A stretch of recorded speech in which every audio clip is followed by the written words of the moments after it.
पहलगाम हल्ल्याविरोधात कारवाईसाठी केंद्रीय मंत्रिमंडळाच्या बैठकीत काय निर्णय झाला याची उत्सुकता। थोड्याच वेळात केंद्राची पत्रकार परिषद।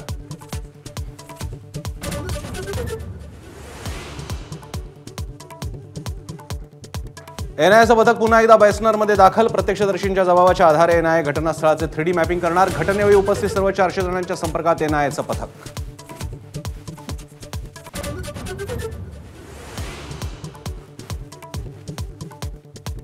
एलओसीवर भारताच्या राफेलच्या घिरट्या सुरू झाल्याचा पाकिस्तानी मीडियाचा दावा। पाकिस्तानची उडाली झोप।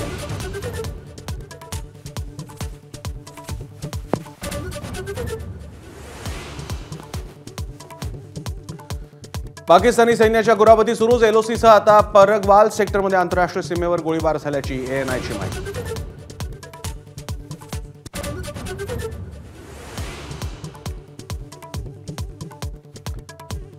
पहलगामच्या हल्ल्यात दहशतवादी फारुख अहमदचं नाव समोर। ओव्हरग्राऊंड वर्कर्स नेटवर्कद्वारे हल्ला घडवून आणला। तपास यंत्रणेतील सूत्रांची माहिती।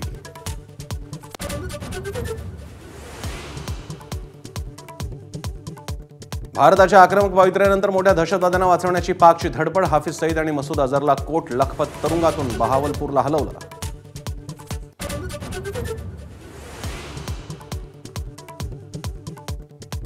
पाकिस्तान आर्मीचे एसएसजी कमांडोज दहशतवादी होऊन करतायत घुसखोरी, तर फाशीची शिक्षा झालेल्यांची दहशतवादी कारवायांसाठी भरती। पाकिस्तानच्या टेरर फॅक्टरीची धक्कादायक माहिती माझाच्या हाती।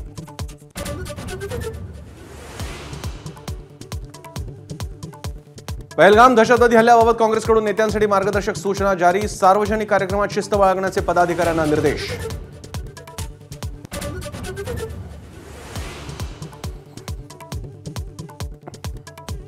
5 डिसेंबरला मुख्यमंत्रीपदाची शपथ घेणाऱ्या देवेंद्र फडणवीसांचं आजपासून वर्षावर वास्तव्य।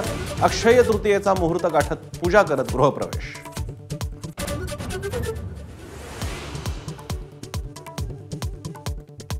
मराठा आंदोलक मनोज जरांगेंची मोठी घोषणा। आरक्षणासह इतर मागण्यांसाठी 29 ऑक्टोबरला मुंबईत धडक देणार। आमरण उपोषण करणार।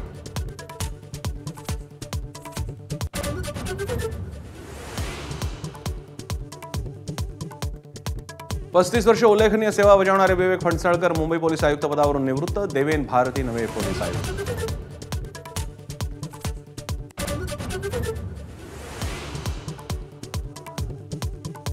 अक्षय तृतीयेच्या मुहूर्तावर सोन्याचा दर 1,06,000 रुपयांवर। सोनं चांदी वाहनं इलेक्ट्रिक वस्तूंच्या खरेदीसाठी ग्राहकांमध्ये उत्साह। दगडूशेठ हलवाई गणपतीला 11,000 आंब्यांचा महानैवेद्य।